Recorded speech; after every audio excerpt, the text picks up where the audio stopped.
that we will not be in tonight. So I will call to order today's February 21st meeting of the City of West Sacramento City Council, West Sacramento Redevelopment Agency, and Finance Authority. We will begin with the land acknowledgement. We would like to acknowledge that the land on which we live, work, learn, and commune is the original homelands of the indigenous people of West Sacramento, who have stewarded this land throughout the generations. We acknowledge and we thank the original inhabitants who have occupied, maintained, and secured this place and who still exist on this land. We respect and celebrate the many diverse indigenous peoples still connected to this land on which we gather. The council did not meet in closed session this evening, and we would like to invite our guests to join council and staff in the pledge, which will be led by Reverend Tom Kimball, who will stand up to the podium and lead us in the Pledge of Allegiance. And also, given that this is Black History Month, if he may provide us with a few words to reflect on Black History Month. Reverend Kimball?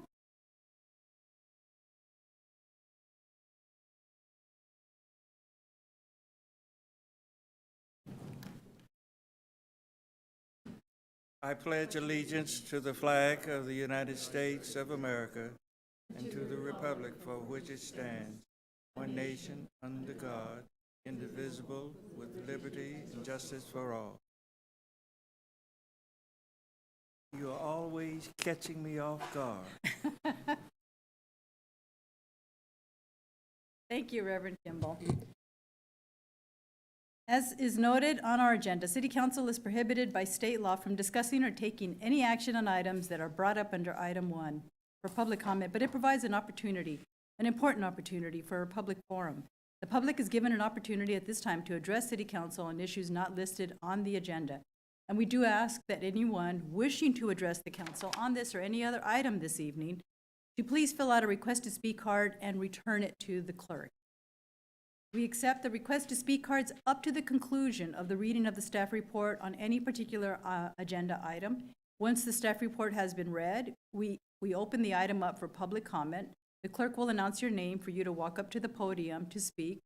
And now in front of the clerk, there is a timer to ensure that everyone has had a chance to be heard. We ask that all comments be limited to the specified number of minutes. Also, in front of the clerk is an analog flip chart which indicates which agenda item the council is currently considering. We also recognize that for some reason, speaking in public can cause anxiety, so we request that there be no applause or boos, catcalls, or other demonstrations. Furthermore, so that we may maintain a civil discourse here in the chambers, we ask that those in attendance and those who address the City Council abide by the code of conduct posted and not speak in loud, threatening, offensive, abusive, or other disrespectful language that disrupts, disturbs, or otherwise impedes the orderly conduct of the meeting. Now, this brings us to item 1, presentations by the public on matters not on the agenda within the jurisdiction of the council, and each person will have 3 minutes to speak. Madam Clerk, are there any requests to speak under public comment? Yes, ma'am. Our first speaker is Don Bosley. Bosley.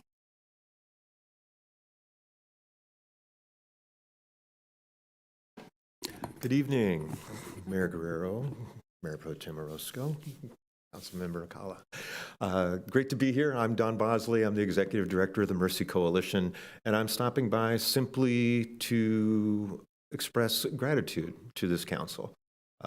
We have had a lot of opportunities through the last 6-7 years to contract with the city on a number of different things. We're in our 4th iteration of doing supportive services at Project Home Key now. We have an edible food recovery contract with the city, and it all began a few years ago when the city supported us in doing rotating winter warming centers for those who were unsheltered. I want you to understand what you have invested in and to be grateful as we are. This is actually going to be hard because this has actually been a very moving day for me on this front. Everything that you have invested in has allowed us to create an ecosystem around those who are unsheltered and those who are suffering from mental health diagnoses, various traumas. As we opened the Recovery Cafe a year and a half ago, And this ecosystem of relationship has brought about some incredible things. And this is what your money and your faith in us has purchased. And I'm just so grateful. Today, it just happened to be today, coincidentally, that we finished filling 6 part-time internships that are designed for people from our priority population. 3 of those 6 internships are filled by people that are currently residing at Project Home Key. And they will work with us, helping us prepare the resources, the sandwiches, the clothing donations, the hygiene kits that go right back out to that very same population. And so suddenly we have this whole ecosystem going on where all the gears are turning each other. And this is absolutely a direct product of you putting your faith in us and investing city money and, frankly, your personal backing in many cases to make this stuff happen. There is pretty magical stuff happening around. I know everybody's distressed by the issue of the number of unsheltered. I'm distressed by it too. But I tell you, there's hope out there, and we're finding some innovative ways to get it done, and your investment in what we're doing is allowing that to happen. So thank you. I'm really here to express for all of us gratitude. I wish you could have seen the faces of the people we gave the internships to today. Just killed me. So you have made that happen, and we're grateful for it.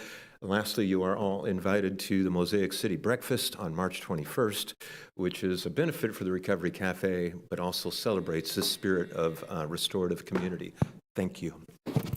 Thank you, Mr. Bosley. And if you could provide the staff with, in an email so that they can send an email to all of us about the Mosaic Cafe.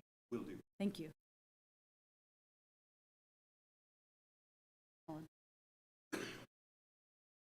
Our next speaker is Louis Campos.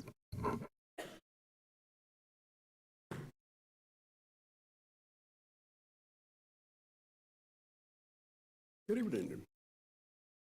My name is Louis Campos. I have been a member of this community for about 20 years. As a community-spirited person, a former athlete and boxer, I have over the years contributed to local community projects. About 14 years ago, I spent about 1 year collecting photos and stories of world-class West Sacramento athletes. To this day, they are still on exhibit at the West Sacramento Recreation Center. I have always said, we are a community of champions and the power of one. My purpose for being here tonight is to address 2 issues. First, city infrastructure issues, and second, the city that is being built close to where I live. First issue, I have often drive Lake Washington, Industrial, and Harbor Boulevard. Many potholes live on those streets and happily thrive. Some have been cosmetically touched up, but in a relatively short time, and without warning, they sink below the line of the original paved road, sort of like going down for the 10 count. Driving is a challenge. It's almost like taking on a military obstacle course, which I experienced during my 6 years in the military. Vehicle front and wheel alignment can be very expensive. On the other hand, it keeps people employed and very busy.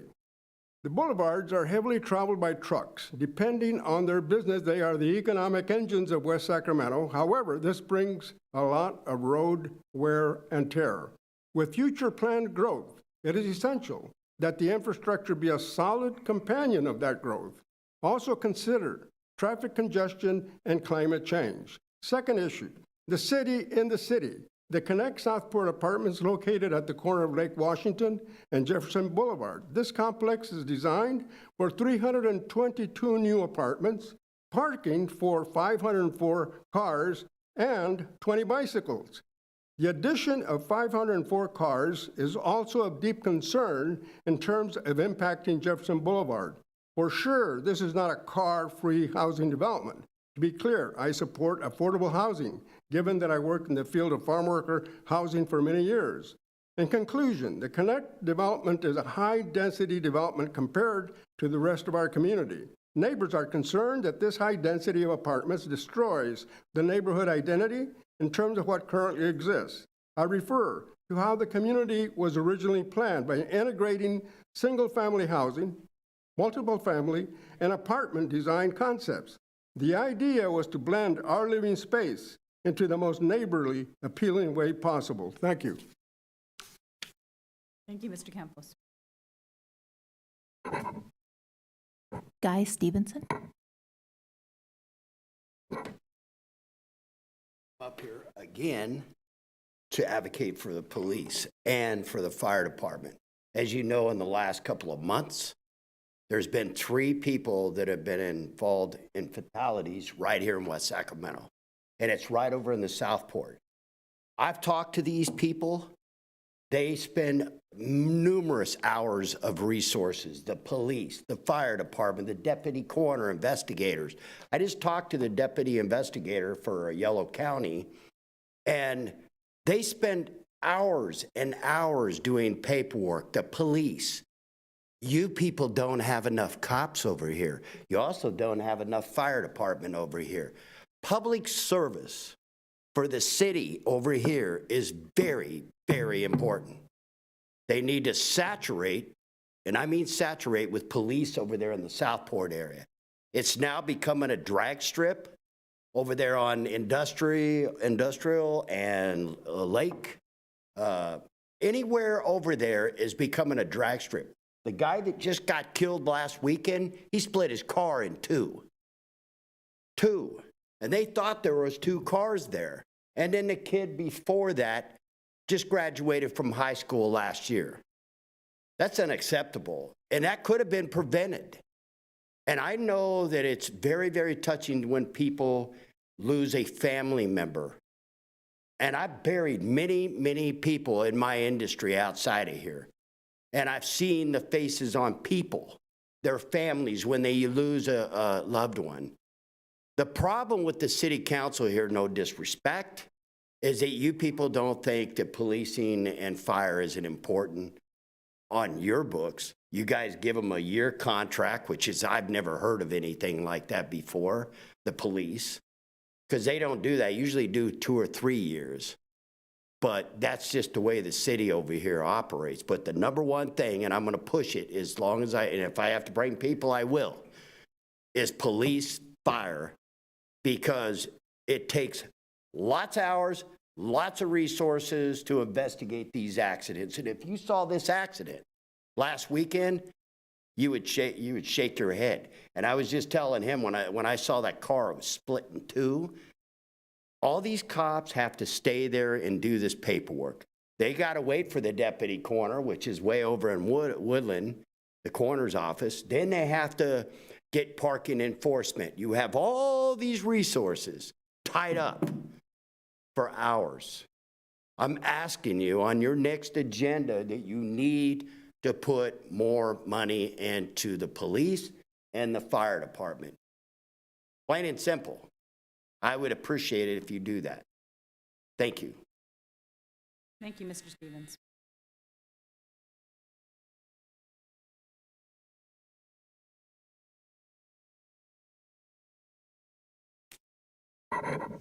Tom Kimball.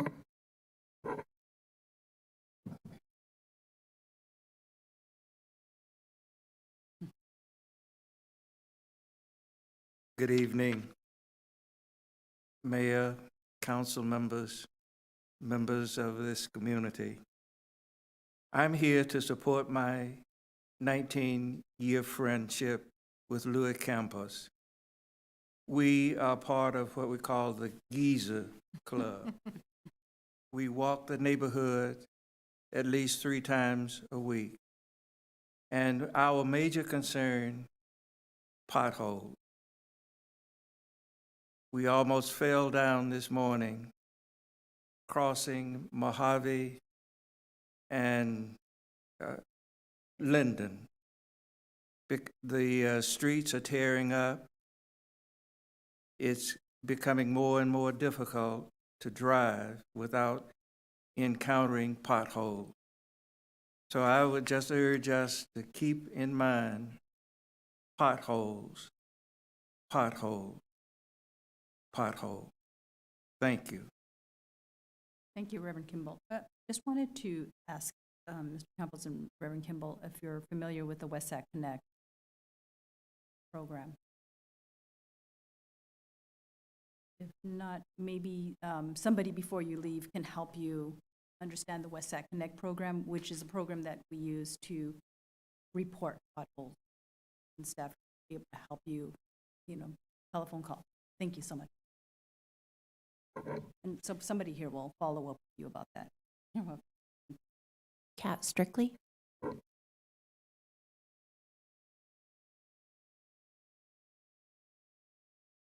Good evening. I recently learned this evening that when we had a discussion regarding transportation within the West Sacramento area and connecting back to the Sacramento area, that the proposed bridge on the end of Broadway coming across the river to 15th Street is apparently in jeopardy, that idea. And I can highly encourage you, I believe that on the West Sacramento side, we've said yes to this project.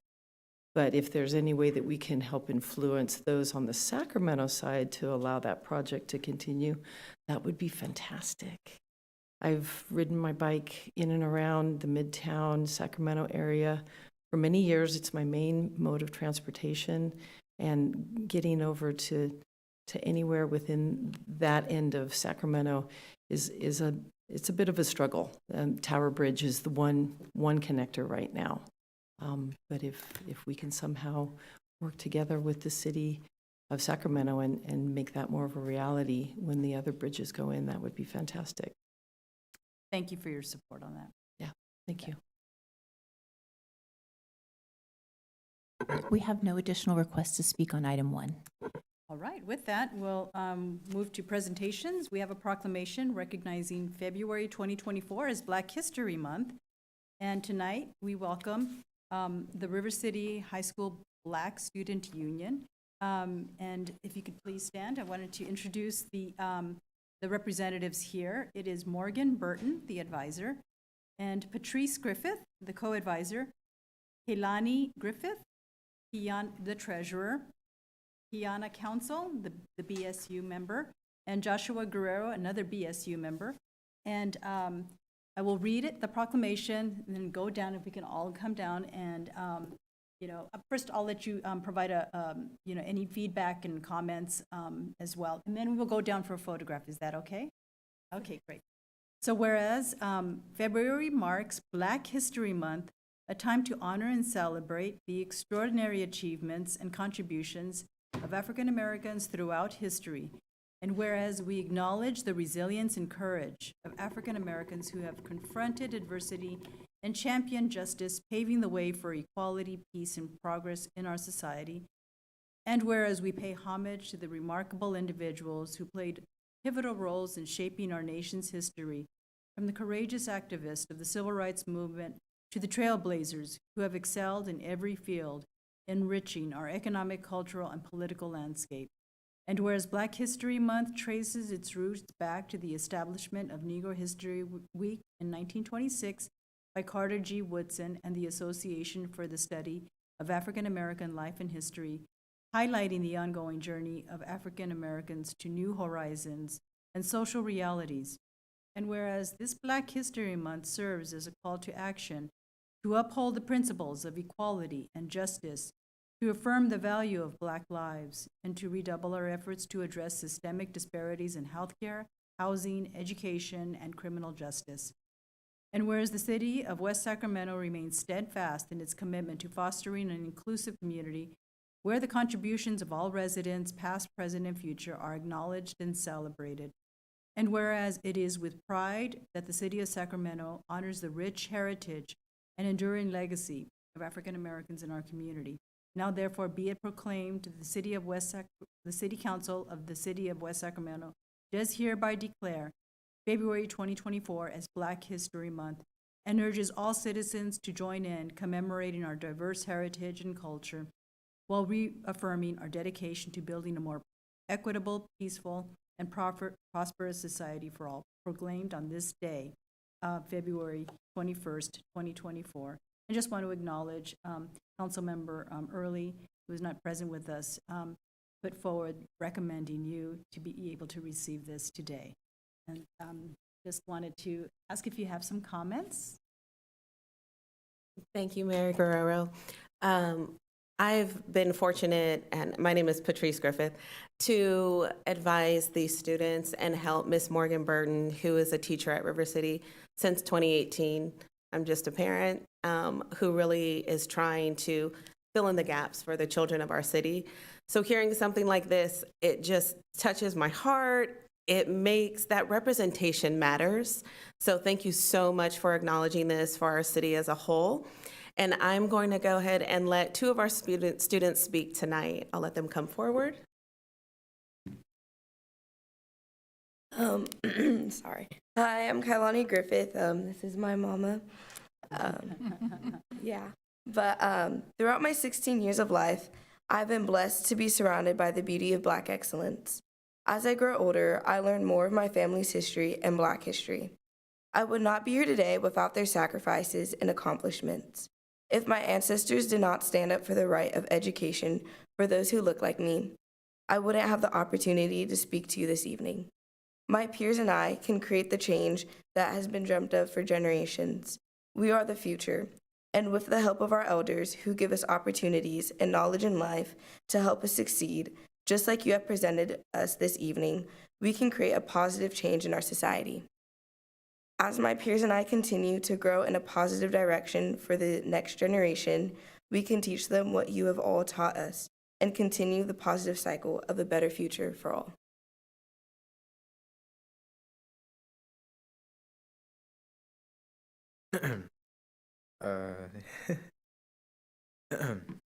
Well, first off, good afternoon to the city of West Sacramento, and good afternoon to everyone in the room. My name is Josh Guerrero. I'm a Hispanic Latino, and I'm a member of BSU. This is one of the reasons why Black History Month is so important. Black History Month is crucial because it provides an opportunity to recognize and celebrate a significant contribution and achievements of Black individuals throughout history. But for me, Black History Month means a lot more to me. At a very young age, my mom came here from Mexico to the United States, and I've always been surrounded by Black history, by the Black community. At a young age, I was left out as an outsider because I didn't know the language of English, and I was lucky enough to have a Black friend ever since I was growing up, and to this day, we are still friends. That marks 17 years of us being friends. But not only that, but academically, athletically, and just all in general, I've always been surrounded by the Black community, and I like to think of myself as I'm part of them, even though my skin may not say it. But inside of me, there is something that tells me that we are family. You know, we're all united in one. I see you guys on this podium, and I see you guys as my sisters. Everyone in this room as my brother and sister, because you guys came out here to hear me talk. But yeah, that's what Black History Month means to me. And as a Hispanic, I'm proud to say I'm Hispanic and that I'm a part of something else. Thank you. Thank you. Hi, good evening. I'm Morgan Burton. I've been teaching at River City for 10 years now, co-advising for 5 years for Black Student Union. And I just want to say thank you so much for this opportunity to be a part of the proclamation. It means so much. It just really, I've seen as I've been working here just steadily how our district has really worked hard and our community has really worked hard to make sure students of color feel seen and represented. And it means the world to see how students are impacted by the support from their community. They can express themselves, they can feel encouraged on their campuses to create wonderful events, like we had our Kwanzaa events recently. And this Black History Month just means so much for us to be able to have that opportunity here to express ourselves and show that we're here and we're part of our community and we're unified. So thank you so much for the opportunity tonight. Thank you. And any comments from the council members? Okay, I'll start off. Thank you so much for coming here. I have 15 grandkids. 3 of our grandkids are African American and Latino, and they would be so happy, to see this presentation. Recently, our daughter and her husband moved to Elko, Nevada, and she wrote me a letter that made me very sad because it's a very different state than California. They do not acknowledge the wonderful contributions of African Americans. And unfortunately, their schools don't support African American students against racial intolerance. And when I see all these wonderful young people up here, I know that's what my grandkids are going to be like. They're going to be smart, well-spoken, and proud of who they are. So thank you so much for coming here before our council. Mayor Pro Tem? Thank you. I gotta say, I'm really touched. It's not my first time meeting a few of you, but your words strike me and move me tonight with a lot of hope, because as our future generation of young leaders and hopefully future council members as well, you speak from your heart. You speak as you said, as brothers and sisters and as family. We have the greatest opportunity, we have had the greatest opportunity to witness history in our city in the last few years, specifically by our community electing our first West Sacramento City Council member of African American descent. And, since then, this council has moved forward different things in our community, such as our Juneteenth holiday, recognized by the city of West Sacramento, but also our very first Juneteenth celebration. We've erected a cultural events fund for opportunities for different events to come to our city where there might not be funding previously for that. And I know that we had a beautiful music event that was facilitated by primarily African American musicians, which we had a chance to have here in our home. I know if Dr. Early were here, she would have plenty to say. I know she sends her regrets for not having the opportunity to see you and to witness this. She'll have to watch it on video, unfortunately. But with that said, it's just not every day that we get the gift of hearing from our young people speak so eloquently and so beautifully about what they see in our future. And young man, I wasn't going to mention this. I actually had joked with Dr. earlier today, and I said I wouldn't say this, but you have, you say we're sisters, but I say older sisters, but for sure, sisters and brothers. Years ago, I was in college, and I saw a group of phenomenal women out on the UC Berkeley campus, and they were doing a step show. And as I passed by, I was very active in our Latino organization, but I saw these women, and I knew several of them in this particular organization. And I, next day in Spanish class, I said, you know what, that was amazing, the step show. You guys did a great job, loved it. I said, if I were African American, I'd love to join that organization. And my friend said, why you gotta be black? And I thought, well, because it's an African American organization, why? But the common theme was, if you could cross this imaginary line of demarcation that keeps us from one another and have the courage, right, to go in and do the lifting along with your family, then anyone's invited. And I see that in you. And yes, the following year I was out there with that organization, my organization, a historically African American business and professional sorority. And I watched you today, and I heard your words, and I think that we need more of you. We need more of all of us that are willing to cross those lines for one another, because as a community, there's so much more that we can be getting done when we don't, abide by these imaginary things that marginalize us. So thank you for that. I hear you, I see you, and you give us so much more hope and love for our city.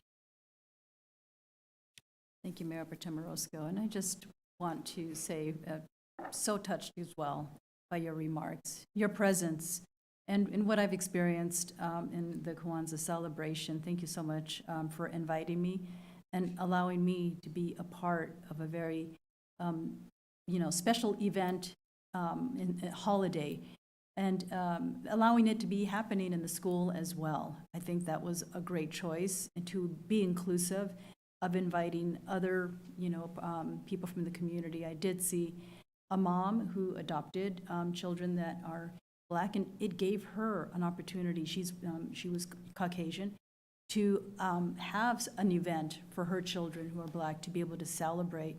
Unfortunately, the father passed away shortly thereafter. And I will say that I think that event gave her a sense of community and acceptance at a time which I think she needed to carry during the holiday season when she had that loss. And you did that.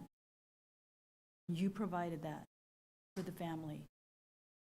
So always keep in mind, you just don't realize how you touch the community with your warmth, with your acceptance, with your openness to open the doors and to celebrate who you are, to celebrate your uniqueness and how much we value you, to give us a chance to be able to reciprocate that. I've been participating in the Sacramento Area Council of Governments Racial Equity and Inclusion and Diversity Group. And what I've learned about what happened in Sacramento, the history of redlining and preventing just people of color from being able to buy homes. You're blocked from loans, you're given higher interest rates, you're not able, and even I think to this day, we still see discrimination happening in the books. And the goal of that is to change what that history has contributed to your economic future. Because what we do want to help you accomplish as city elected leaders, our goal is to help you generate generational wealth like everybody else has an opportunity. And we also want to be able to open the doors up for inclusion in academic institutions and job opportunities. And so all of these things are things that I think all this council holds close and dear in their heart to see you accomplish and envision you up here as well. So thank you for putting in the hard work, for your courage, your passion to continue to pursue those dreams for the future of our children and those that will go after you and those that have gone before you, to provide with them the pride of who you are and the hope of who others will be in our future. And with that, I will have a photo, but I also, after a couple of photos, invite Reverend Tom Kimball to join us in a photo, because this is about our entire community to be a part of this effort as well. So with that, we'll go down.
Last year,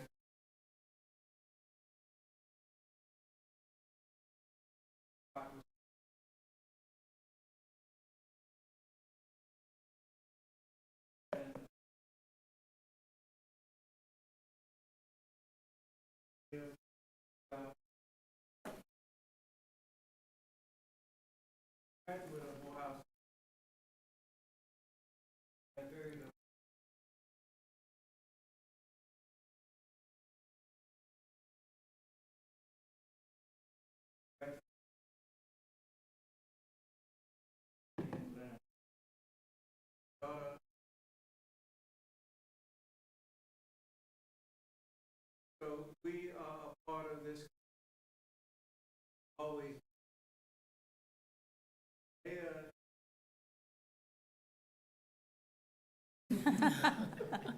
Whenever she sees me, she puts me in.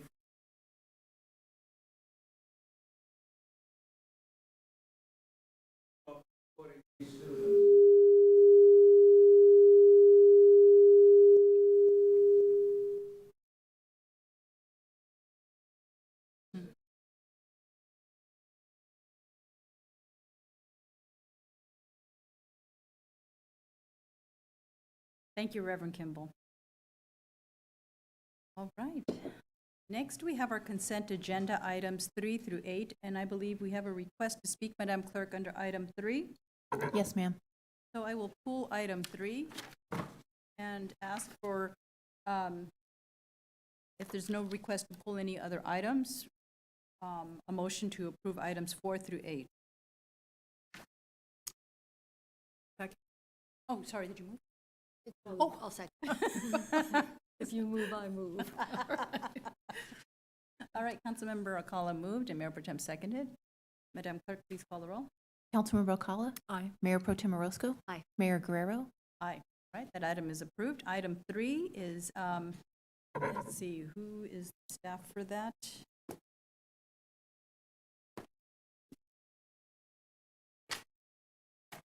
And I think if you could just quickly provide a quick update of what this item is, and then is about, and then we'll have the public comment. Yep. So this item, I'm Jay Chahal, construction manager for capital projects. And this item brought forth to you tonight is for the Southport Levee Recreation Trail. And then it is just providing an amendment to the Mark Thomas contract that we've already have approved. And it's to add additional funds for the additional environmental that was needed out there for the Army Corps of Engineers permit. Okay, thank you. And Madam Clerk, you can please call the public comment to speak. Kazi Shukas?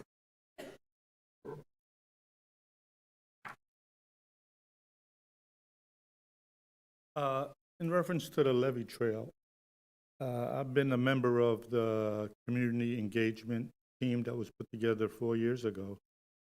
And it's been kind of disappointing that for the last year and a half, almost 2 years, there hasn't been any materials or notifications of status of where that levee trail is being sent out to the community. There are 20 members of that engagement group, and just want to bring that up as knowledge to you that there hasn't been anything available for about a year and a half. I understand through contact today that there's hopefully going to be a meeting in April, but that hope was also relayed last year several times. And so it needs work. It needs a little work if you're going to engage the community, because we haven't been together for a good year and a half now. Thank you. Thank you, Mr. We have no additional speakers on this item. No other, okay, thank you. I'll close the public comment. Bring it back to council for any questions. Mayor Pro Tem Orozco, I saw you shake your head. Did you have? No. Oh, okay. Thank you so much for that public comment. I do understand the importance of staying engaged with the community. And I wanted to ask the staff, is it posted on the website, status of what is happening on the website by any chance? I can't jump in and check. I don't. No, go ahead and come on. Are updates posted on the website? Yes, we can provide more updates for the community engagement aspect of this. We're planning on taking that back at more of a 65% design, so it's more established, and that's what we're waiting on for this amendment to be processed, so we can move forward with the process. So at 65% of the design, you were going to go back to the Community, and then bring those plans back. Oh, okay. And is there a time frame for that? Right now, we're trying to target for April to trying to have more engagement. And previously, we did that 35% design, and then our next step would be at 65. I see. Okay. And is there was there a delay by any chance in this project that caused it to have this gap in connecting any communication? The only delay to this was the environmental delay that we had for permitting purposes. Okay. So that's why the project timeline was a little bit extended. I see. But beyond that, there wasn't any other delay. Okay. And just for the sake of the community who invest the time and energy, not that I'm suggesting anything wrong happened here. I appreciate that they, want to see how this project is coming around, and if there's a way to keep it posted on the city website, and then allowing for members of the community to be able to enroll into getting updates so that they can receive it automatically as that website is updated, that they receive an automatic notification of an update. I don't know if there's a way to do that, but I think that might be helpful. So it kind of takes it off of you. Once you put it on the website, it automatically provides a report or something, or anything associated, if there's a way to automatically have those updates sent to interested parties. Yes, we can definitely look into that. Can I just get some clarification really quick? When you said 35% of the project was done, is that when you Design. brought the design, right? Is that when you brought the community in? Or was it Yes, so beforehand? usually we engage in the beginning portion of the project, then at the 35%, and then at the 65%. So the first engagement was done at the beginning of the project to get the community input. At that point, we usually bring other stakeholders in as well. Okay, thank you. Thank you. All right. So with that, I'll accept a motion to approve this item. So moved. Second. Mayor Pro Tem Orozco moved. Councilmember Alcala seconded. Madam Clerk, please call the roll. Councilmember Alcala? Aye. Mayor Pro Tem Orozco? Aye. Mayor Guerrero? Aye, this item is approved. Thank you. Next, we have one public hearing agenda item on number 9 under community development is a public hearing and consideration of resolution 24-18 adopting the West Sacramento Sidewalks and Transportation Equity Program. And we have Ms. Stephanie Chan. Who's the other person who will introduce herself? My name is Trace Mc. I'm a friend of Nelson Nygaard. Okay, great. Okay, and then if you pass the mic around as well, so we can hear you in the mic, that'll be great. And you have the presentation. Okay, thank you. Go ahead and.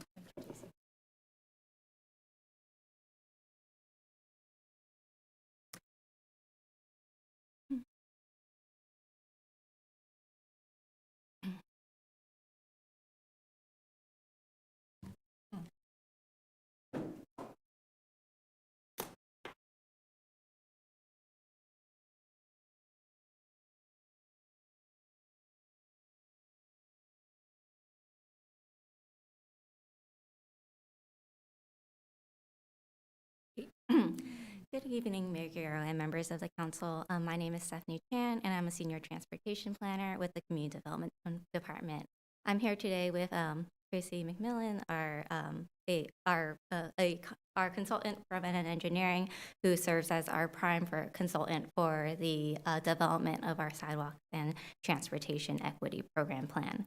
Tonight, we're here to ask the City Council to hold a public hearing and adopt the Sidewalk and Transportation Equity Program Plan, also known as the STEP Plan. The last time staff presented to Council was in February 2023, where we asked City Council for feedback on the goals for the project. So today, the project team has prepared a short presentation for your consideration before the actions.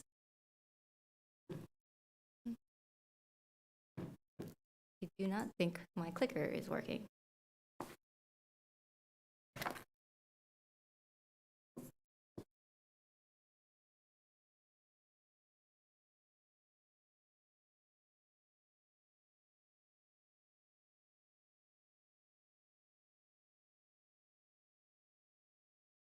It is one of those days. It's okay, our computers aren't working either.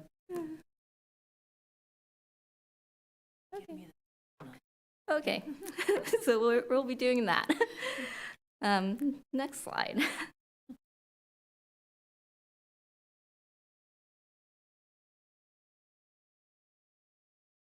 You got it on.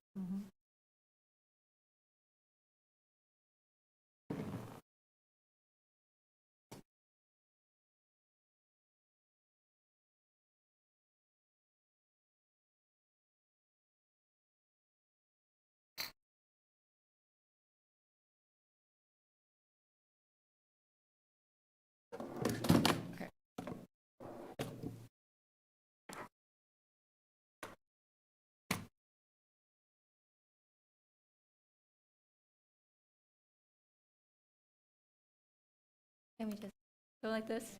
Okay, great. So as a reminder for City Council, the city was awarded a California Transportation Department of Transportation, a Caltrans Sustainable Transportation Planning Grant for the development of the STEP plan. This project is important as sidewalks are the foundation of an active transportation network that is equitable, allowing people to walk and roll to their daily destinations. Next slide. So we launched this project study in June of 2022, and this slide here is just to give you an idea of the breakdown of the tasks that were involved in the development of the STEP plan.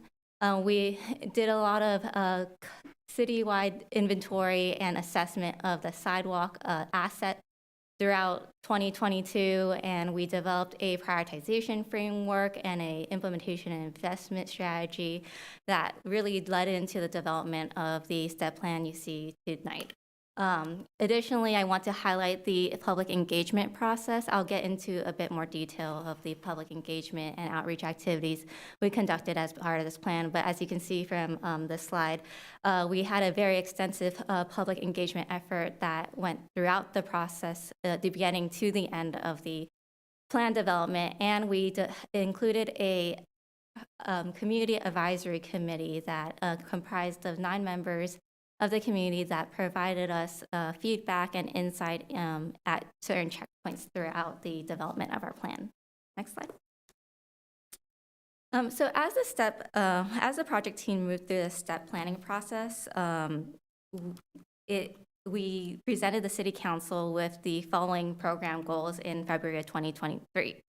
Safety and safe routes, health and environment, and equitable access. Under each of these are additional sub-goals that provide more context and further define each goal.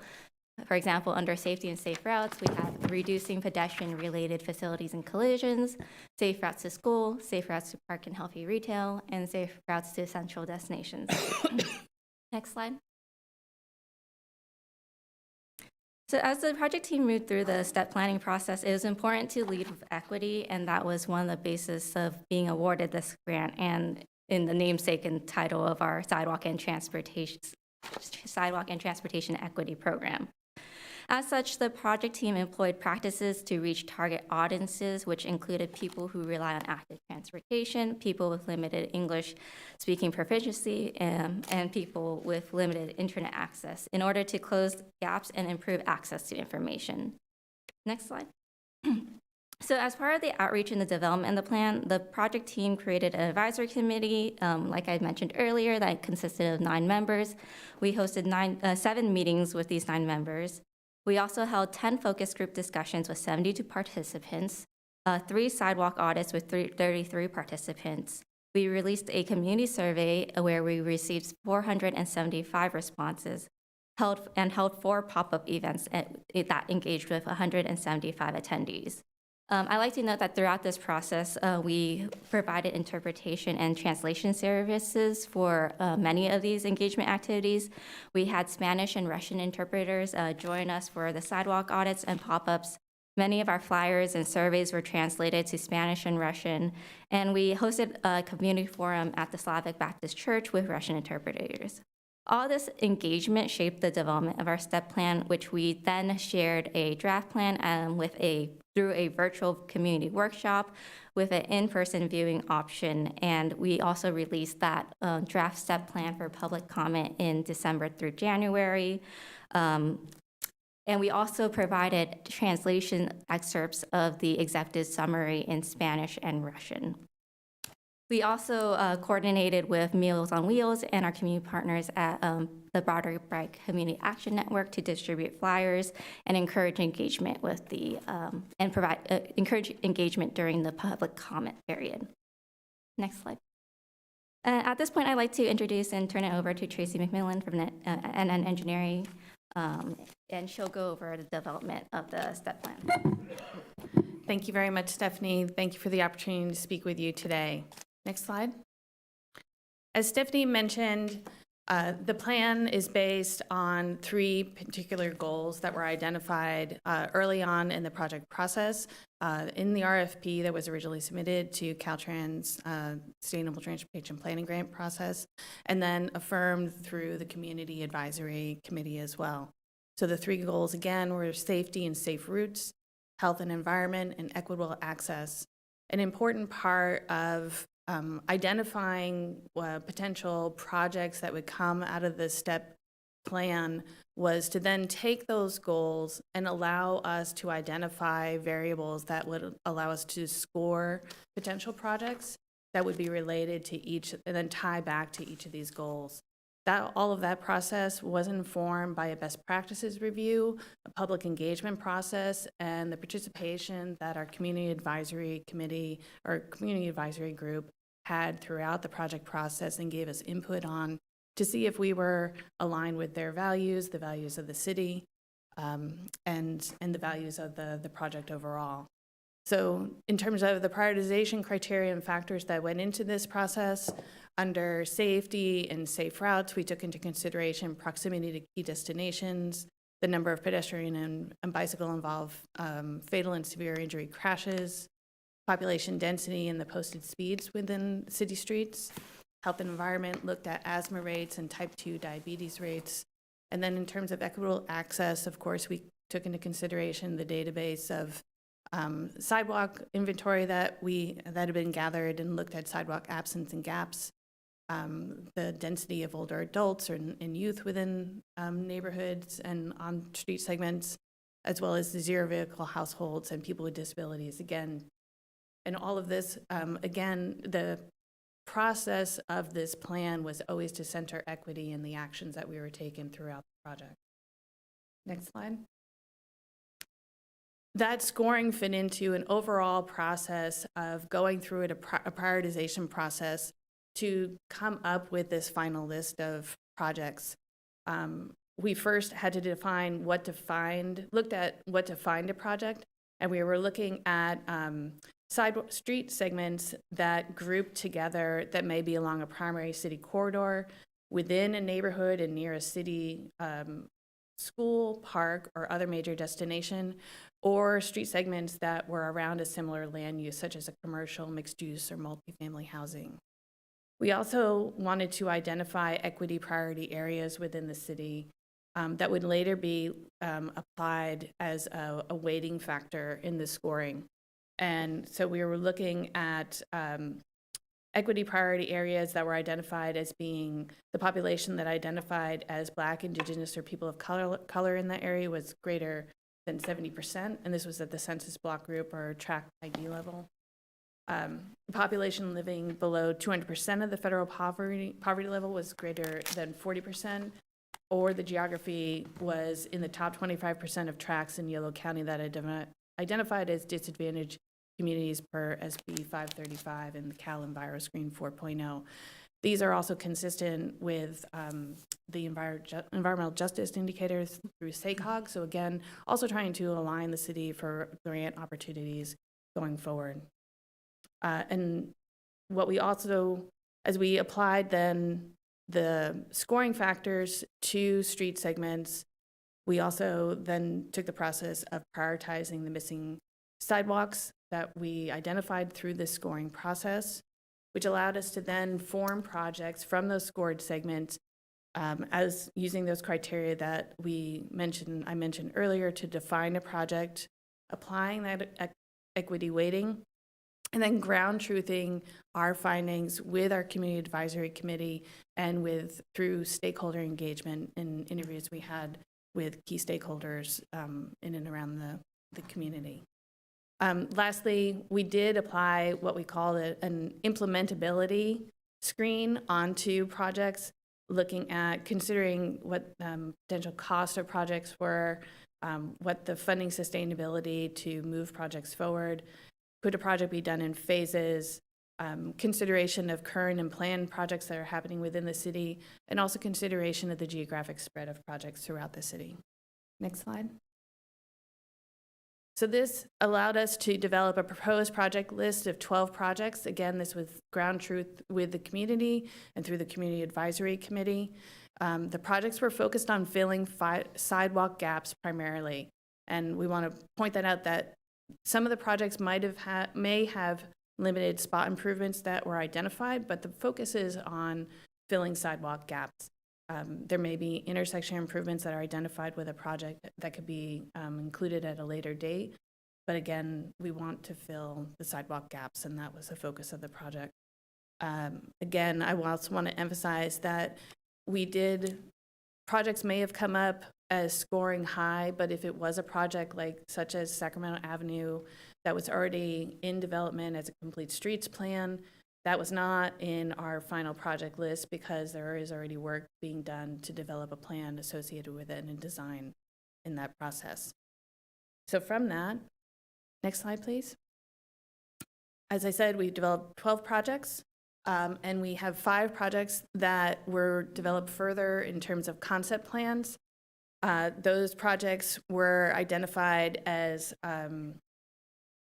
in terms of the concept plans, they were developed into project cut sheets and have preliminary cost estimates to enable the city to potentially move those projects forward in the near term for potential grant funding or for city funding.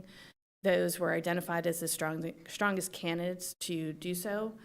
But we do recognize that all the projects that are on that list are eligible for development and have been phased into the project plan over a 2 to 15-year process. So the 5 projects that were developed into project cut sheets, project 1 is Bright, project 2 is south of Sacramento Avenue, the 3rd project is in the Broderick area, project 6 is in the Michigan Glide area, and then project 8 is around River City High School, and the high school group has left, but that was also a high scoring and high priority project. And then as a last step, next slide, please. We did also identify potential funding and implementation strategies that exist within the city or are external funding opportunities that are available to support construction projects, as well as some opportunities that are available to support sidewalk maintenance as well. I'll pass it back to Stephanie. The next slide. What's the next step? Where are we now? We're at the end of this planning process, and tonight we're asking City Council to adopt the STEP plan. And moving forward, if we are to move any of the projects within the STEP plan forward towards construction, we have to go through the typical project development process, which includes going through environmental, so seeking CEQA or NEPA clearance, going through design, right-of-way, and construction. And you can see a kind of estimated timeline if we were to move forward with a project and how long it might take. But I do want to note that in order to move forward with any of the projects in this plan, we have to identify and secure funding for each of those projects. Again, tonight, we're asking City Council to adopt the plan, but moving forward, this might involve city staff recommending the projects as part of the budget or seeking grant funding and being able to leverage that to accelerate the project and move it forward. Next slide. In addition, constructing the projects that we identified in the STEP plan is only the beginning. There were other recommended actions for the city to further look into in order to develop a equitable pedestrian network, such as improving the sidewalk inventory and assessment with additional data collection. We were only able to have a sufficient budget to collect drone data in certain parts of the city. We didn't have a sufficient budget to collect drone data across the whole city, so we were cognizant about where to collect data there, and if we can have more funding or a more robust inventory, it will give us more information on what needs to be improved. Another recommendation is to revise our city's standard design and specifications. Our current street design currently calls for different sidewalk widths and sidewalk presence dependent upon land use. That's something that the city can look into further in order to consider a standard width across the whole city. Also, another recommendation was to create a comprehensive inventory of pedestrian infrastructure and amenities. Sidewalks aren't the only amenity that will convince someone to walk. Having lighting to create a safe atmosphere to walk at night, or having shades from the trees during a hot summer day might help someone walk, or encourage walking and rolling activities in our city. So, having a more comprehensive inventory of pedestrian infrastructure and amenities would give the city a clearer picture of what improvements are needed. And lastly, another recommendation recommended was to incorporate the STEP plan into other planning documents as we move forward. Next slide. So again, the recommended action for tonight is that staff is respectfully requesting that City Council conduct a public hearing, find the adoption of the STEP plan exempt for review under CEQA, and to approve Resolution 2418 adopting the Sidewalk and Transportation Equity Program Plan. With that, we are done with our presentation, and I'll turn it over to City Council. All right, bringing it back to council. Any comments or questions? I was just going to say, what a great plan. So much research went into this and looking at this, and the outreach. Remember last year we had some concerns that certain segments of the population weren't going to be able to have any input, and you did a great job getting out there the messages in Russian and in Spanish. And I noticed some of the slides here, there were actually people that I knew. Charlotte Dorsey was in one of those. So it was really important that our seniors, had an opportunity to have input. And I noticed Mr. Garcia was in there, so there were quite a few people in the slides. Real quickly, so the funding you said was going to come from Measure N, E, K, and B. Yeah.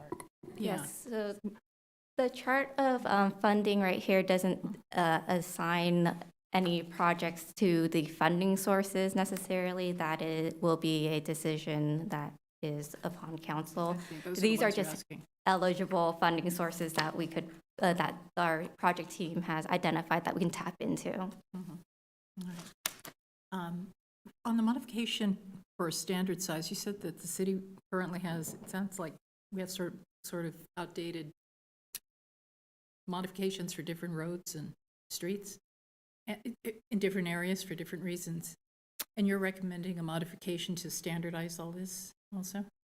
So the general recommendation from the STEP plan is just to review and reassess whether the standard specs need to be updated. So currently the standard specs have it so that like in industrial areas, one side of the street doesn't need to have sidewalks. Mm-hmm. As long as the other side has like a 5-foot sidewalk plus I think some landscaping is what it states.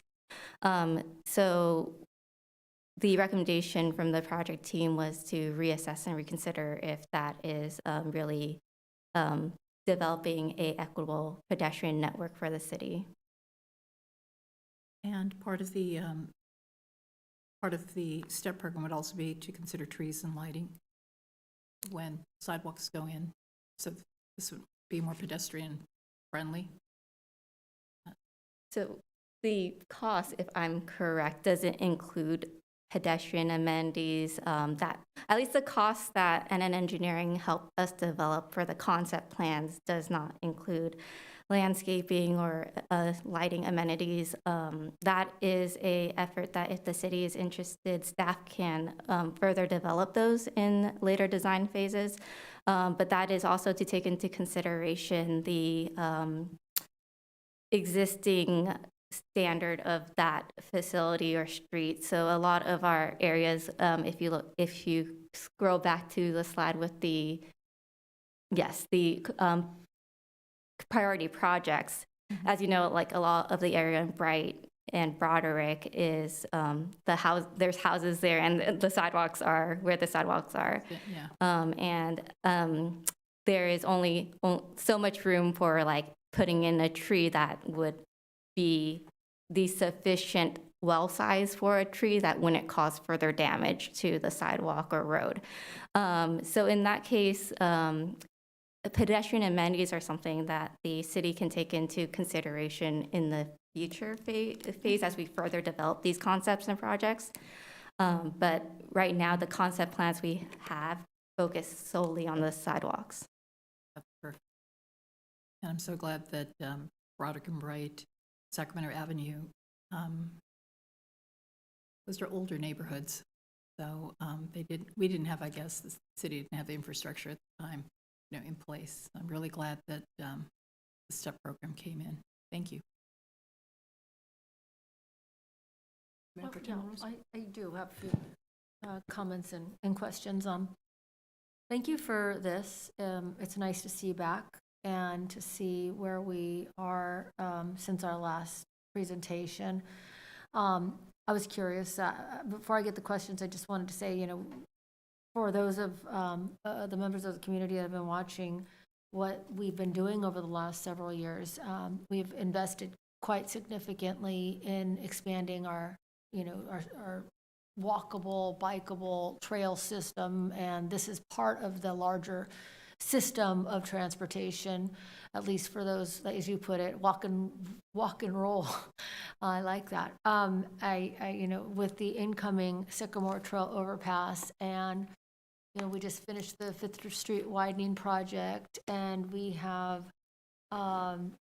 folks that I see all the time, we all see all the time on the Clarksburg Branch Line Trail. It gives me, it's great that we are moving in this direction to try to motivate folks to improve their health and our environment and get them on the streets. And I think this is obviously, once we get this going, going to come, to help that fruition. My questions are, I think for years now, we've heard from members of the community in the State Street about the big trees. And you mentioned it right now with a well size for the tree that breaks up the beautiful investment of the sidewalks, right? And the State Streets they're turning over, but, a lot of folks have lived there for the last, for as long as they've lived, and they're aging and unable to kind of walk those streets because there are pieces of streets that are worse than others. And I did see that there's, in the focus group interviews that with BB Can and like the Slavic American Chamber, they did identify Broderick and Bright, but also the State Streets as a priority. And periodically, I think I saw in the comments, one of the members just said, look, State Streets needs work. I understand they probably don't fall into the high profile of the criteria that were identified for this particular exercise. But given that we have the Sycamore Trail overpass, given that we have other connectors that we want to integrate, I'd love to see that become I know it's kind of probably in the second tier as far as priority goes, but it's just hard to see some folks that are house locked when they, just really can't get out, or if they did have a wheelchair, their mobility restricted when it comes to their own street due to those impediments. One of my questions was, were there people from the State Streets in the focus group? I know that it was mentioned by the two that I'd already mentioned, but did we have folks that brought attention to the State Streets in the study? We did. One member of our community advisory committee, I believe, lives in the State Streets neighborhoods, and I think it, like you mentioned, it was brought up a couple of times in our outreach in engagement activities, but I wouldn't know to say that those particular participants on those one-off engagement activities were from State Street. Understood. I guess if you're looking at the existence of sidewalks, yeah, they're there. It's just the quality versus the quantity is I guess the difference in the measure. But with those connectors and the fact that we have Memorial Park right there, we have Westmore Oaks, and I imagine and I hope a new cohort of young people, and not even just young people, everyone, when we connect the Sycamore Trail overpass and have them, actively transporting themselves through the community. I would like to make sure they could do so safely.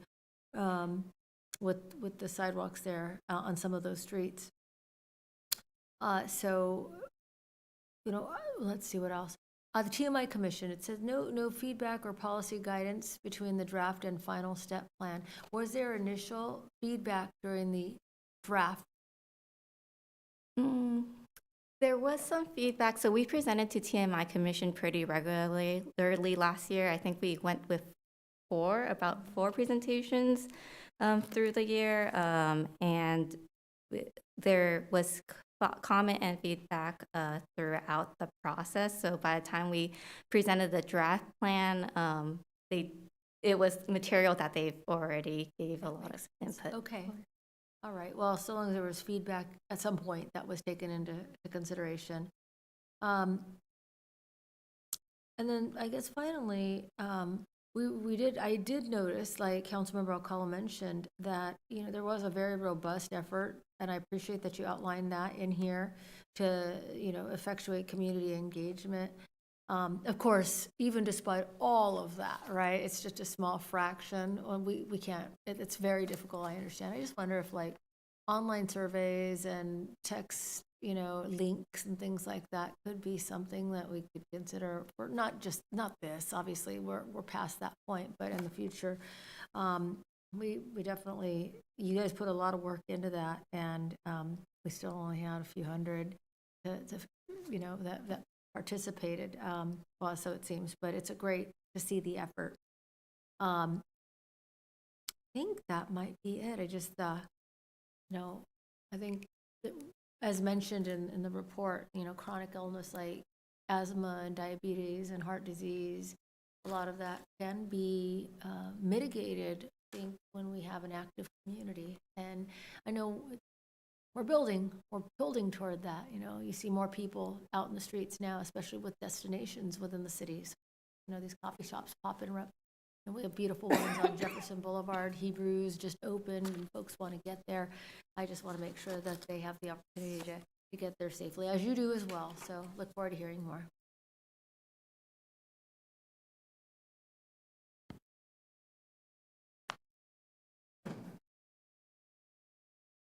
All right. Thank you, Mayor Pro Tem Orozco.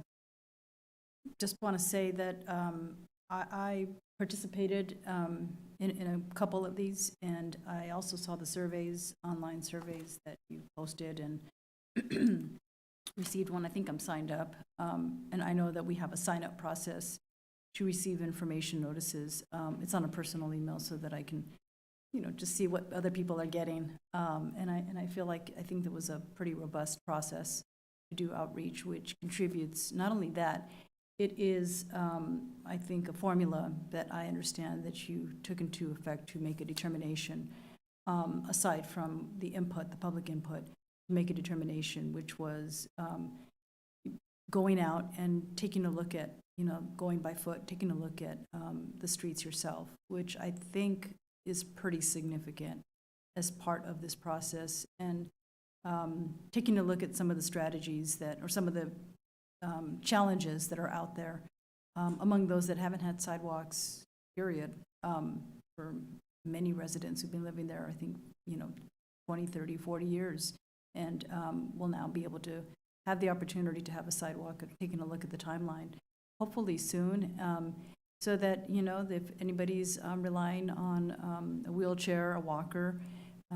or, trying to ride their bicycle, with their children to ride their bicycle out on a curve, that they feel safer. We've had accidents among, children who ride their bicycle on the street because there wasn't a curve. And I want to see that change in West Sacramento.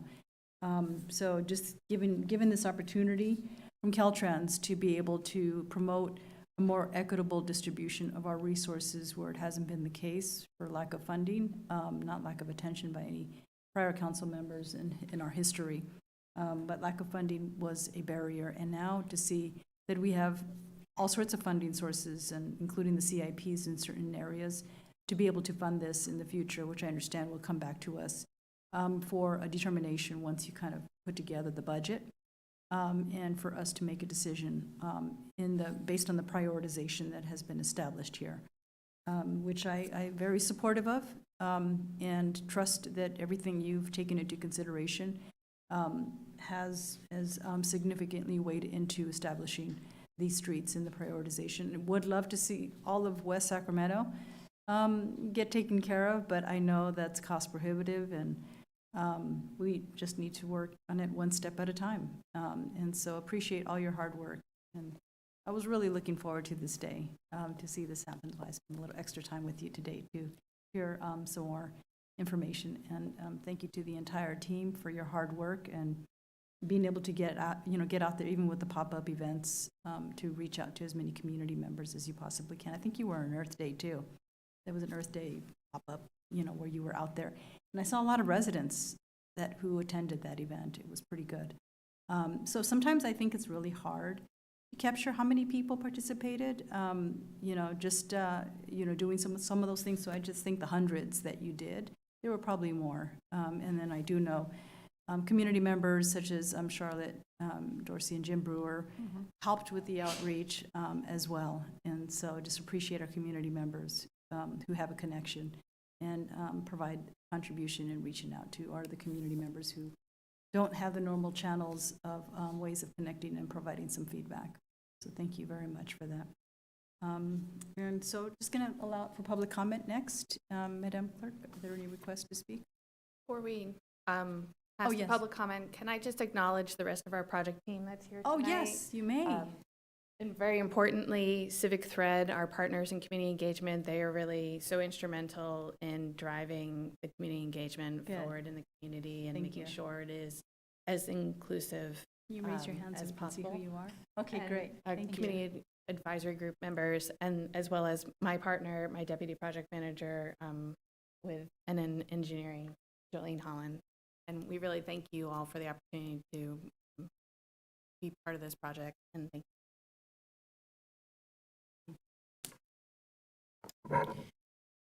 Curie Canuella.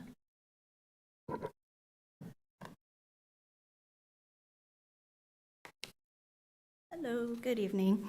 My name is Kiri Kanwala. I live in Bridgeway Island area. When I purchased my home in 2001, the second thing I purchased was a nice bike, so I could bike to work when I live in downtown, work in downtown Sacramento. I'm a person that truly believes in alternative modes of transportation. When my two kids started going to school at Bridgeway Island, we always walked and biked to school. When I joined the PTO, I was also a committee member that worked closely with our partners in Breathe California, Sacramento region to not only promote and host, but also participate in the walking school bus and bike to school days. In 2019, my Girl Scout troop stood right here, promoted their Bronze Award project to host 3 safe route bike rides throughout 3 different areas in West Sacramento to teach their younger Girl Scouts and community members how to bike safely within the city.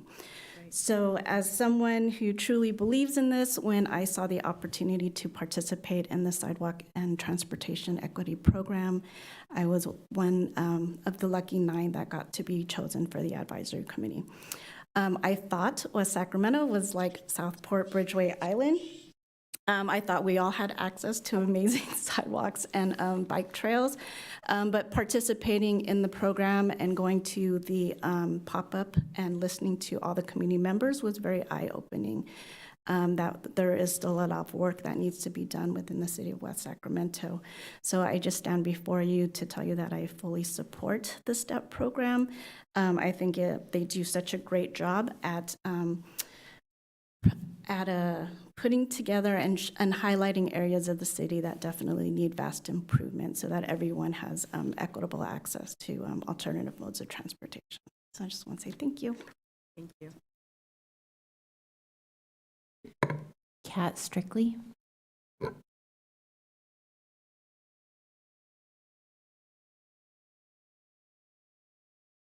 Hi again. I, like Curie, was lucky enough to be picked to be on the advisory committee as well. And I've been in the State Streets area now for about 20 years, so it was kind of enlightening to hear you mention that. Many years ago, as much as I love those gorgeous big trees, as they get older, they rip up the sidewalks pretty good. But the city does a fair job of keeping that, those sidewalk areas in good enough shape for folks to move to and from. I look forward to seeing some of the project that STEP has identified come to fruition. We do appreciate the work that you're recognizing tonight as good work, and everything that they did to pull together was quite an effort. And again, I feel grateful to have been a part of that as well. So thank you. Thank you for your participation, both of you. Thank you for being here tonight, too. We have no additional requests to provide comment on this item. Thank you so much. Madam Clerk, closing the public comment, bringing it back to council for any further comments or, approved resolution 24-18, adopting the Sidewalks and Transportation Equity Program Plan. So moved. Second. Okay, Madam Clerk, Mayor Pro Tem Orozco moved and Councilmember Alcala seconded. Please call the roll. Councilmember Alcala? Aye. Mayor Pro Tem Orozco? Aye. Mayor Guerrero? Aye. This item is approved. Thank you, everybody, for all your hard work. It's exciting times ahead of us. So thank you. Okay, next we'll go to our General Administration Function Part 2. Do we have reports from our council assignments? I don't have a report. I don't have one either, Mayor. Short one. Go ahead. The Sacramento Area Sewer District, Northern California Sanitation Agency's Financing Authority met on February 14th. We had a relatively short agenda. The biggest was a presentation about an award of design-build contract for the biogeneration facility project. We discussed and received information about the Amoresco doing the 13.4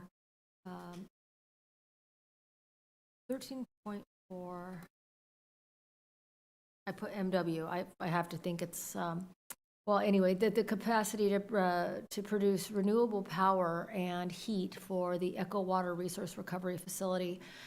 This is a project that we had been discussing for several years. It contains a community workforce agreement, and we invested a $144 million project in order to provide renewable energy. Upon its completion, nearly 90% of its energy will be renewable, which is a fantastic effort on behalf of the sanitation district. With that concludes my report. Thank you so much, Mayor Pro Tem Orozco. Okay, next item on the agenda is council appointments for commission, for vacancies on our commission.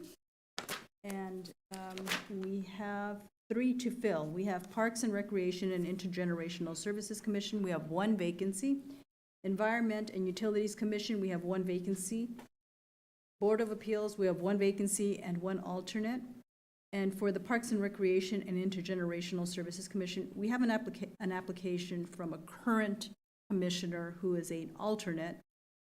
So I would like to put on the table swapping the alternate to fill the vacancy and then making the appointment for the alternate. We'd have to be clear about that. So I just want to be able to put that, because that is the extra application that we have, and I just wanted to explain what happened there. I did confirm it. John's in the audience. Okay, so with that, oh, I see. Okay, so with that, I wanted to just provide a little background on what we're going to be doing here and how we make decisions, so that we have a little transparency about our process, and there's some understanding about this.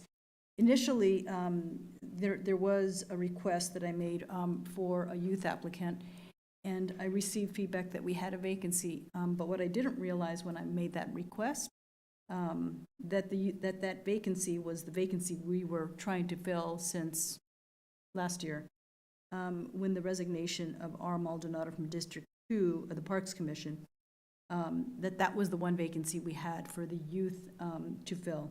So with that, I didn't realize that we had a number of other applicants for that 1 vacancy, and I just wanted to put that out there. Just there's an individual here present for that. And then on the environmental, and then so that District 2, we have in front of us the districts among those that are currently present. For the Parks Commission, we have 3 members of the public on the Parks Commission who are from District 4, 2 who are from District 3, 1 from District 1, and 1 from District 2. So for the vacancy, and preferably in order to have healthy participation from every aspect of our city, to focus that vacancy on those applicants from District 1 or 2. So just wanted to put that out. Let me just finish with everything. Okay, and then, sure. And then we can, Okay, make recommendations.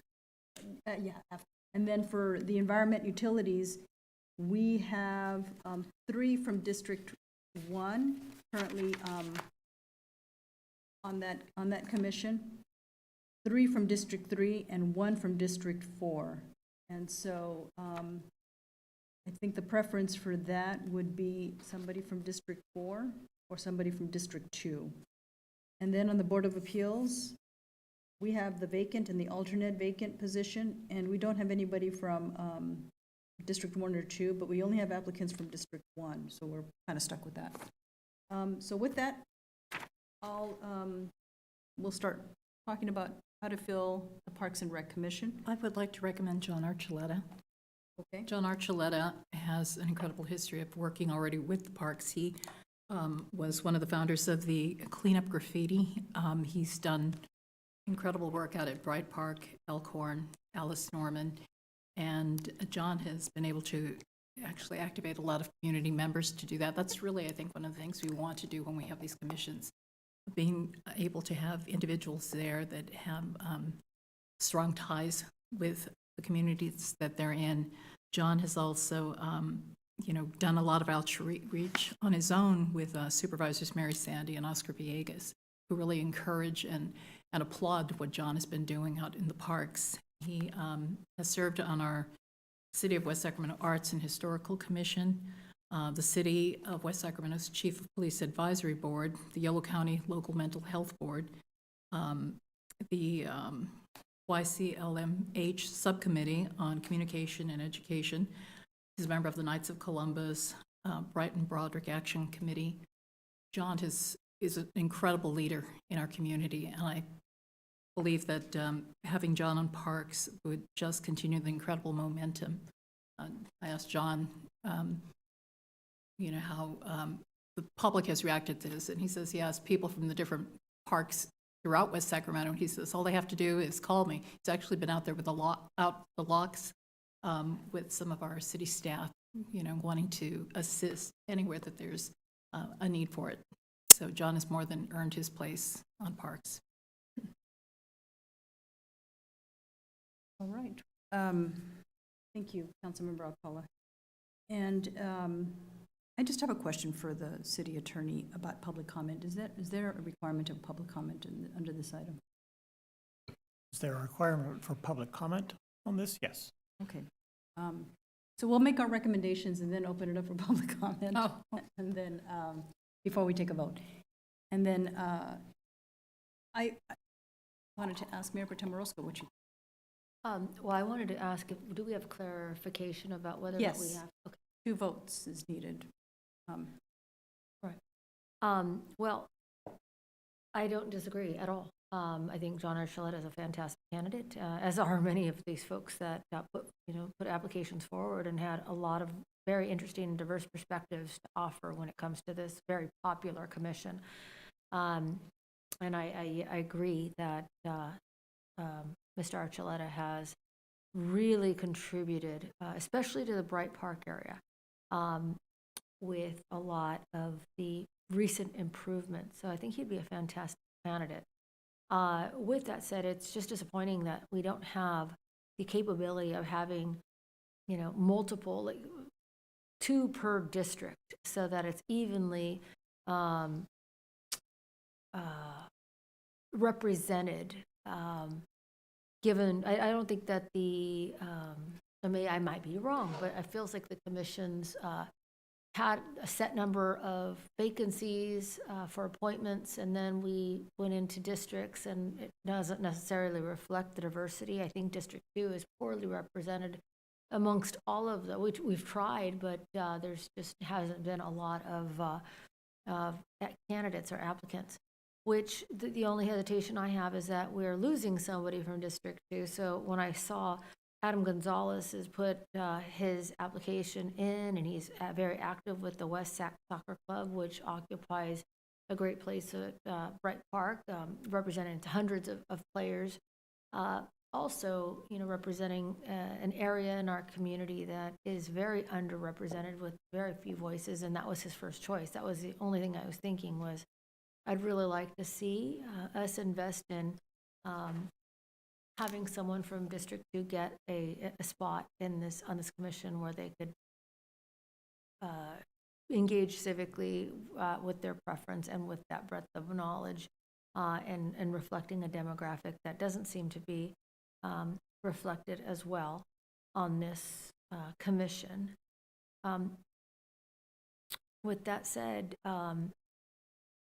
no objection. I wanted to reflect that and echo the mayor's comment that the difficulty in this is that a lot of the commissions are overrepresented by District 4 and 3, and 1 and 2 are far less, with the exception of Board of Appeals, which has pretty much all of the applicants from District 1. But I want to, that concludes my. District 4 does have a lot, doesn't it? If we do have the option of removing a commissioner to balance it, if you'd like. No, I don't want to do that. I think that would be unfair to someone. But what I do think is we might want to rethink how we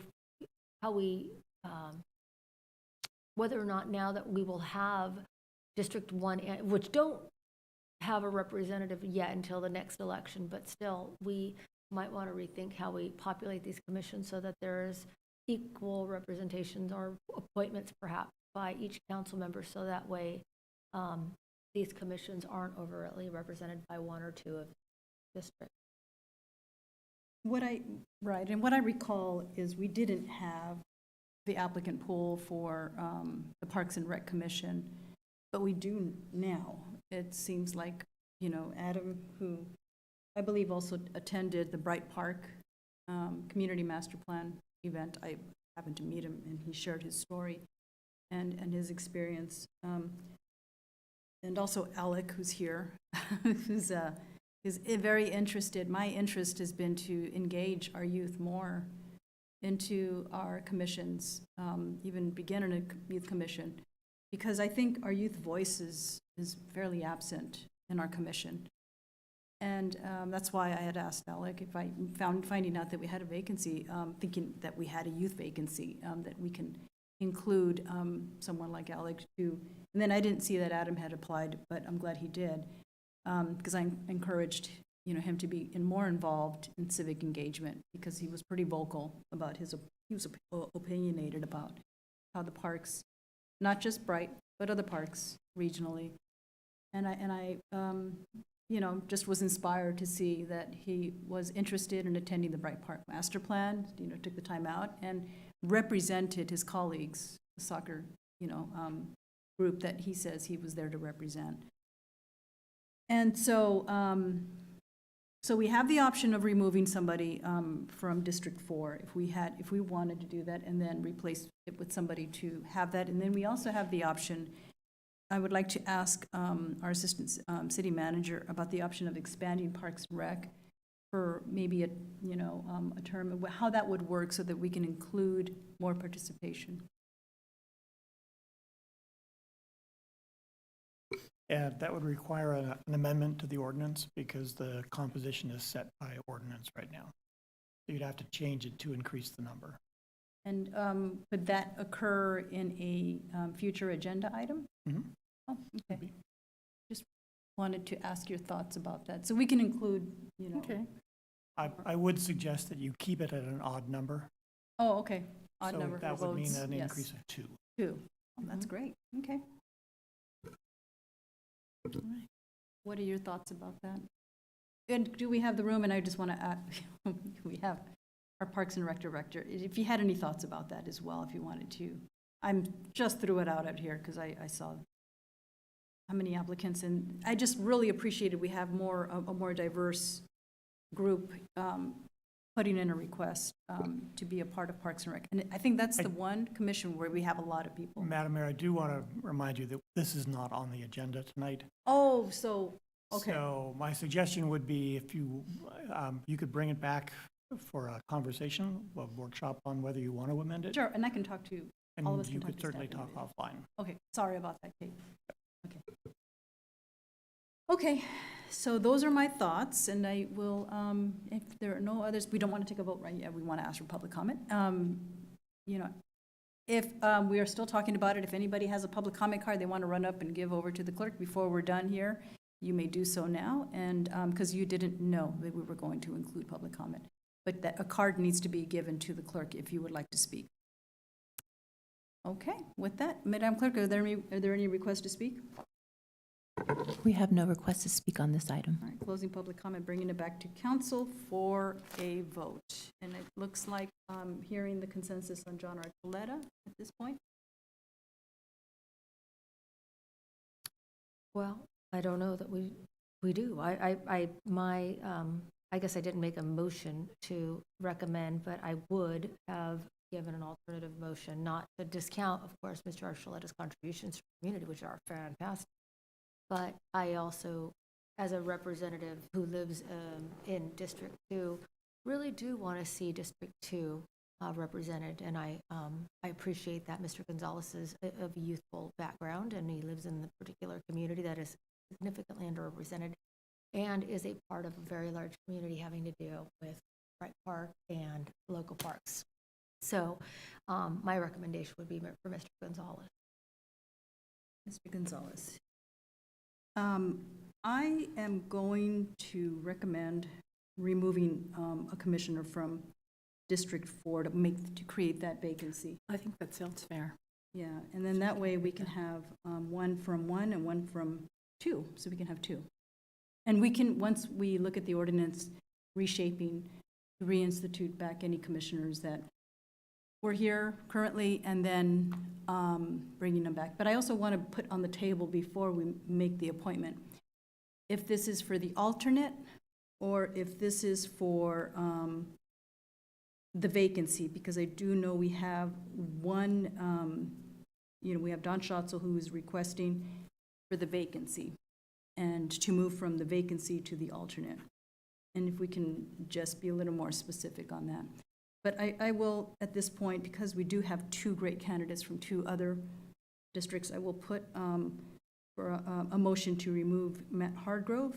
I'll second that. Okay. And that way we can create the vacancy for Adam Gonzalez. Adam Gonzalez, yes. I don't think that that's a fair prod. I don't think that we should have a removal of somebody who hasn't had due process or been heard on this, someone who's served on this Parks Commission for several years. My recommendation to have equal representation should not be on the shoulders of a committed community member who has offered their time. Frankly, I don't know that I support, actually I do not support the removal, but I do still stand by the appointment of Mr. Gonzalez from District 2. I think that that's a discussion that should probably be made with a full council, frankly, and this is just coming up. The removal, it's not been vetted by anyone in the community. We haven't heard public comment on this alternative motion to remove and reconstitute. I just think that changes the complexion of the conversation we're having tonight. Good question. When is the next Parks and Rec Commission meeting? Yeah, I have no idea.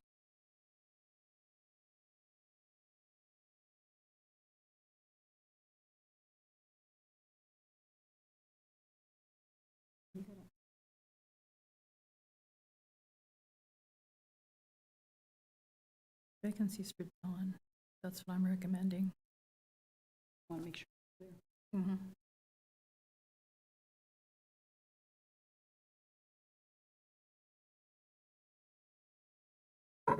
April 2nd. So we have some time for reinstituting members. At this point, we have a motion which I've, to remove Matt Hardgrove and to.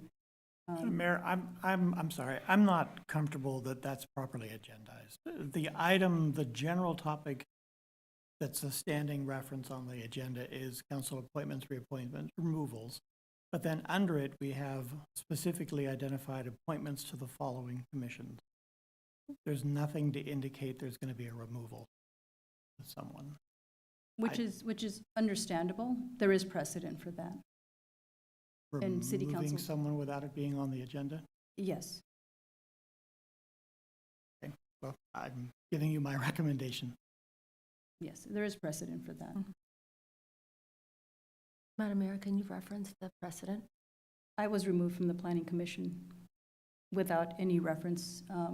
It's a standing agenda item, and so that's how it is. It's a standing agenda item. It wasn't listed that I would be removed, and then it happened. So yes, I was removed from the Planning Commission. It sounds like there is a recommendation on behalf of the city attorney that would suggest that that would be improper for us to do. I don't feel comfortable going against that recommendation without having heard and agendized that for our community. That would be against transparency and would be an abuse of our powers as a council. We have precedent for it. So what I'm going to suggest is to amend the ordinance to reinstitute before the April meeting, because I think we have several meetings between now and then, and that would give that member an opportunity to be able to participate. They don't have to do the orientation and the time to get ramped up, but I'm giving an opportunity for another community member to be able to get ramped up before the April meeting, and then we can take a look at expanding the Parks and Rec Commission and bringing Mr. Hartgrove back. And you have my commitment that that's what I will do. Madam Mayor, I'm sorry, I just respectfully disagree that that's the appropriate process for what we're doing here tonight. I think we were here to proactively fill positions and not remove members of these commissions.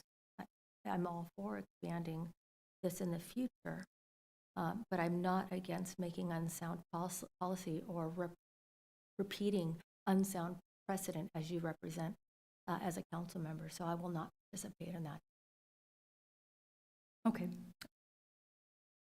So I want to be clear, that the vacancy, it's John Archuleta, and I also agree that, We'll take one at a time. okay, all right.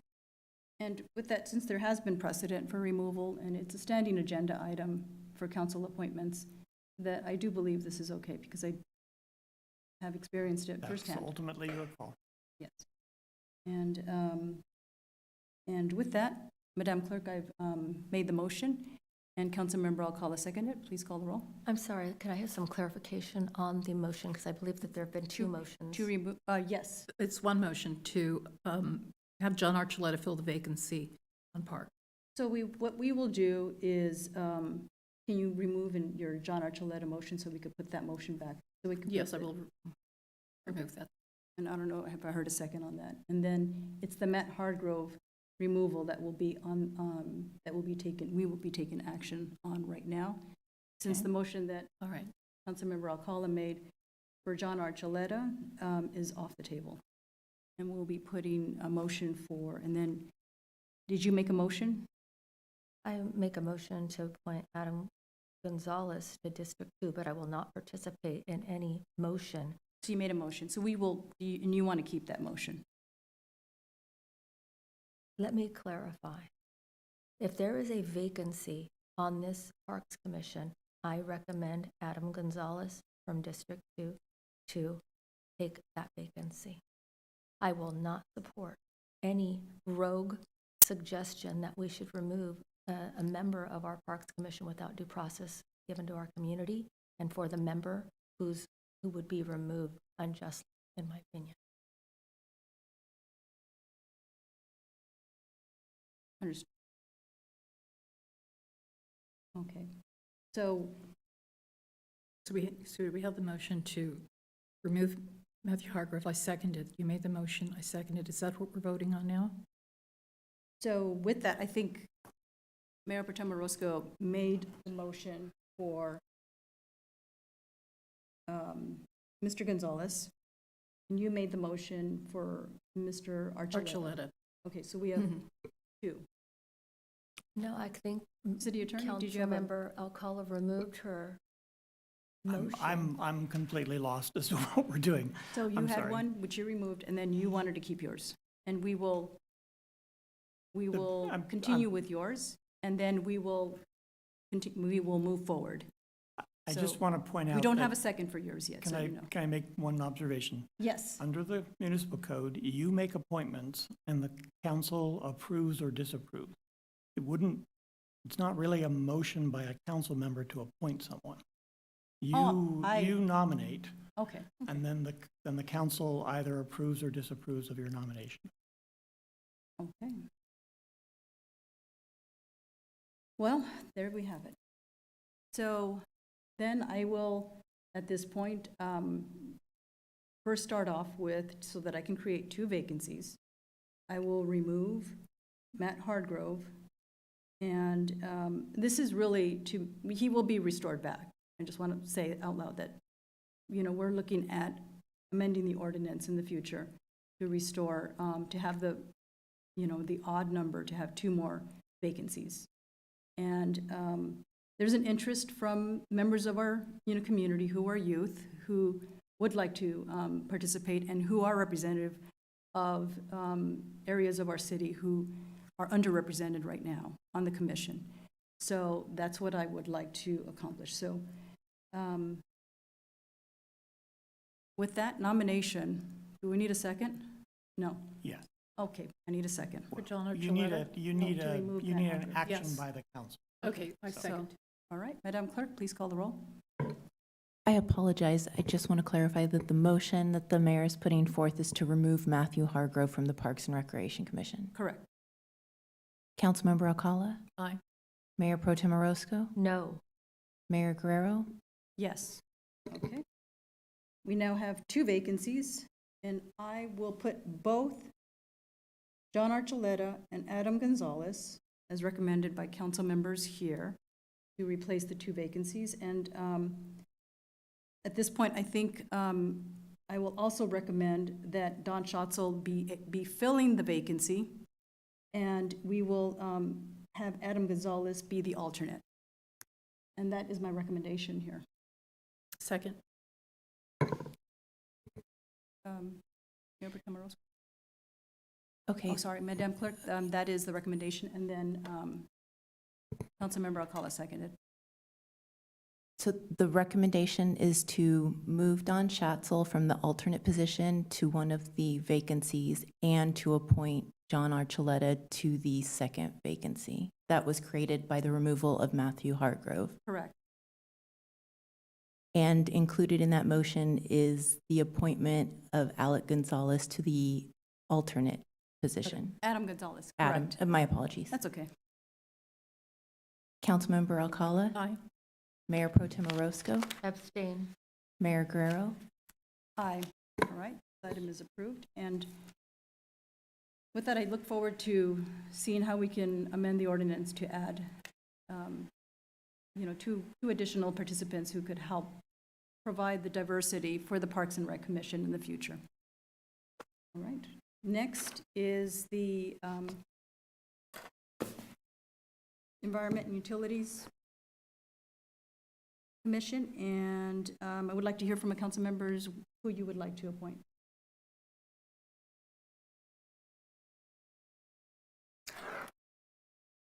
I would like to recommend Delia Aguirre from District 1. Adam, I was actually going to go with Adam, but he's now been appointed to Park. Right, so we have, at this time, 3 members from District 3, 1 from District 4, and 3 from District 1. Are we looking at District 4 then? District 4, correct. Okay.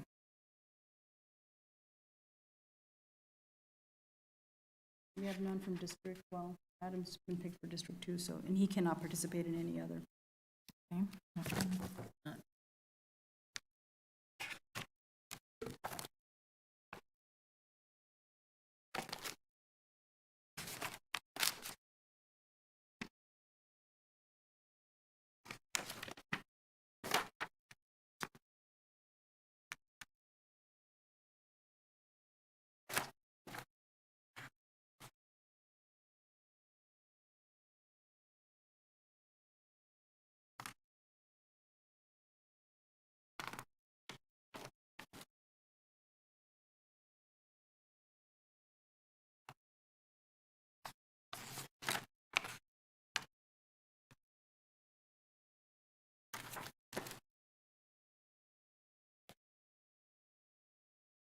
Mayor, I'd like to recommend Hector Soto from District 4. He seems to have a very impressive volunteer for. This is an advisor on the greater area of Lodi Youth Commission. He'd been a volunteer coach for Junior Giants in the NFL Flag Football League through West Sacramento Parks and Recreation. Seems to be very involved in volunteering for his son's school, Empowering Possibilities International. And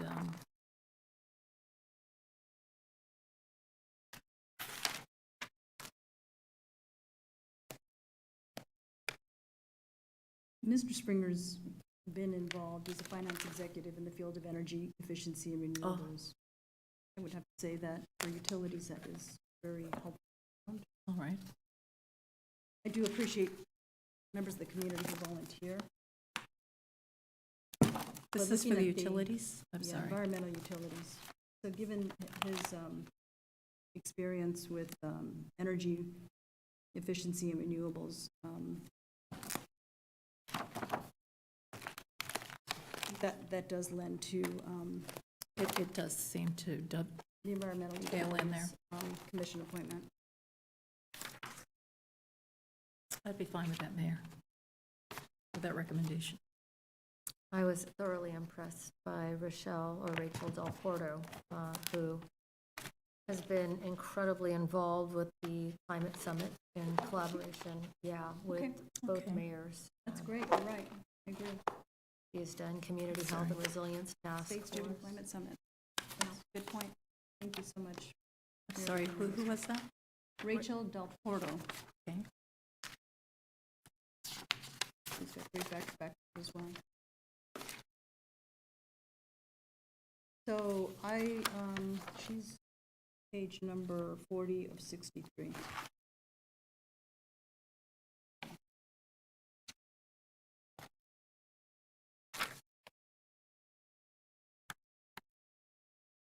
She's vice president of the Associated Students at Sac State. That is very impressive. She has a BA in civil engineering and in chemistry, a master's degree in civil and environmental engineering, and she's working toward a PhD in civil and environmental engineering. Hmm. Very impressive background. She does. Proven record of community involvement. Okay, with that, sounds like there's some consensus on Rachel Del Porto. And with that, I will recommend Rachel Del Porto and accept a second. Second. All right. Madam Clerk, Mayor Pro Tem Orozco seconded. Please call the roll. Councilmember Alcala? Aye. Mayor Pro Tem Orozco? Aye. Mayor Guerrero? Aye. All right. Was approved. Next is our Board of Appeal members. We have only 4 District 1s.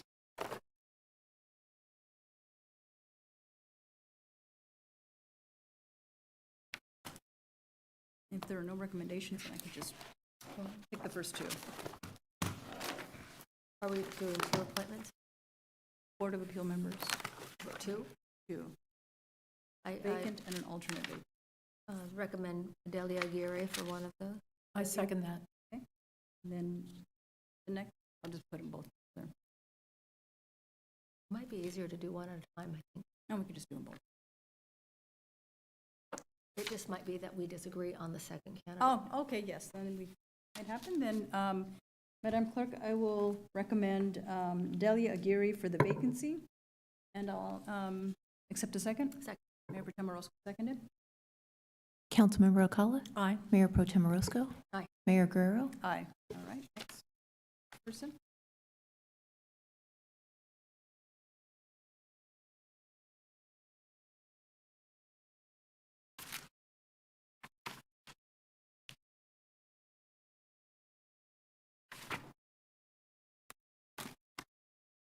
Appeals Commission. It looks like Dean Hawkinson is from the Brighton Broderick community, 14 years. He is previously on the Historic Preservation, Aging, and Parks Commission for approximately 4 years. He thinks that the Board of Appeals is fun and educational, which, as a prior member of that commission, I will tell you, it is neither, but it's a great opportunity to give back, and if he wants to do that, I respect that tremendously. He's also worked as a public liaison and fraud investigator for the last 20 years with the state government. I think he would be a phenomenal candidate. Say the others wouldn't.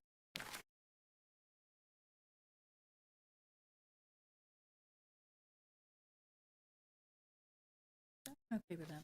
All right, I will recommend Dean Atkinson. Second. Mayor Pro Tem Orozco, seconded, Madam Clerk. Councilmember Alcala? Aye. Mayor Pro Tem Orozco? Aye. Mayor Guerrero? Aye. Right, and with that, City Manager, what would you recommend as the timing to take a look at the amending the ordinance, the extension? So, excuse me. I would recommend that we put it on item E, the future agenda items request by council for the next meeting. Okay. And then at that point, the council will have to say, "Okay, we're gonna do that," and then we could move forward with that. Right, and council calendar, No report. manager, No report. city attorney report, Nothing to report. staff director, city council member. Future agenda item request by council. Any future? Okay, with that, I'll accept a motion to adjourn. So moved. Mayor Pro Tem Orozco moved and Member Alcala seconded. Councilmember Alcala? Aye. Mayor Pro Tem Orozco? Mayor Guerrero? Aye. All right, we are adjourned.